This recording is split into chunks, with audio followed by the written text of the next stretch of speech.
Hello ব্যাস বন্ধুরা, তা ব্যাকে যে পুকুরটা দেখতে পাচ্ছেন, এই পুকুরটা কিছুদিনের মধ্যে ওপেনিং হবে। তাই এই পুকুরে মেন মাছ আছে বাটা। বাটা সব থেকে বেশি আছে। আমি এসেছিলাম এই বিকেলে পুকুরে। তা পুকুরে কী পর্যায়ে মাছ আছে আমি মাছগুলো খেলা দেখাচ্ছি। বেশিরভাগই পুকুরটা আছে বাটা মাছ, অতিরিক্ত বাটা মাছ আছে।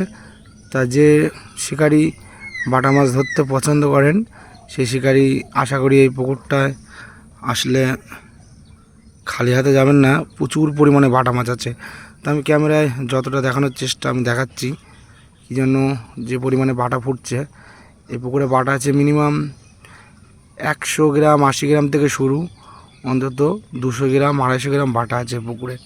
প্রচুর পরিমাণে বাটা আছে, আমি দেখাচ্ছি জুম করে যতটা সম্ভব। পুরো পুকুরটা একদম বাটা মাছে লোড,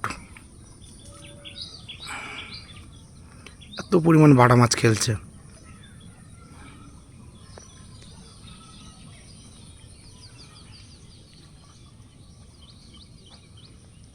তো ভিডিওর মাধ্যমে যতটা দেখানো সম্ভব হয়েছে আমি বিবাস বন্ধুরা দেখিয়েছি। আর পুকুরটা কবে কি ওপেনিং হচ্ছে আমি নিশ্চয়ই জানানোর চেষ্টা করব।